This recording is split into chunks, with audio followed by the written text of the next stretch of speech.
Сізге айттым. Бұл Нұр Отанның назарына мына видеоны жолдаймын. Мына бечіктерін тақпайды. 9-дан сіз кешкі сағат 7-ге шейін бечік тағып жүру керексіз ғой сіз. Дұрыс па? Оны жақсы білесіз ба? Заңды? Білсеңіз онда орнасаңыз талабын. Неге қазір тақпай жатсыз? Сонда сізге заң жүрмей ма сізде? Ережесі?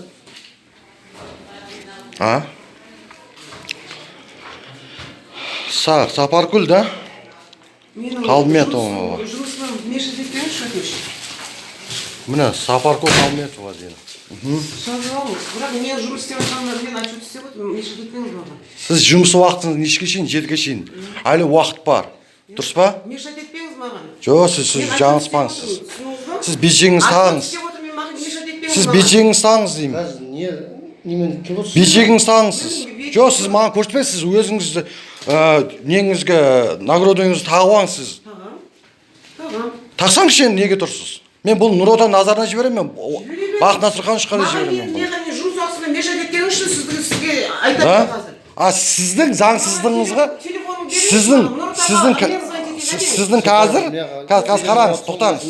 Тоқтаңыз, күзетші сіз арасында. Қараңыз, тоқтаңыз.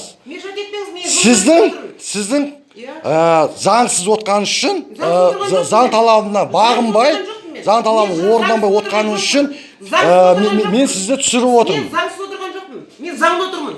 Түсініңіз ба? Бечіктерін неге тақпайсыңдар? Өткенде ғана басшы тарапынан айтылды ғой сендерге, жиналыс жасап, дұрыс па? Бәрін туалетке шыққыш болып қалады дегенсіңдер де, астына барсаң да туалетке шыққыш болып қалады. Сізіңше, қызметкер, тақсай енді. Бейжің тақсай.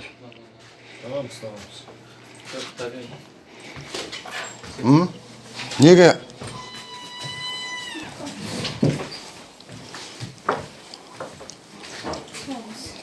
Сауыңыз.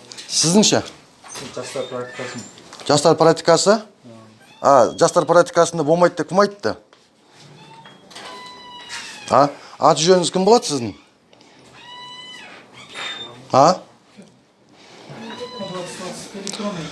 Міне осы видео Нұр Отан тарапына қазір жолдаймыз бұны. Бақыт Насырхановичтың назарына аударамыз бұл видеоны. Сіздің бейжеңіз болмайды деп кім айтты жастар орталығын? Әле сүндет қоя басшыларыңыз, сондай ма? Сүндеттің назарына аударамыз бұны. Бұл видеоның бәрін. Өткенде ғана жиналыс айтылған, осы тақырып көтерілген.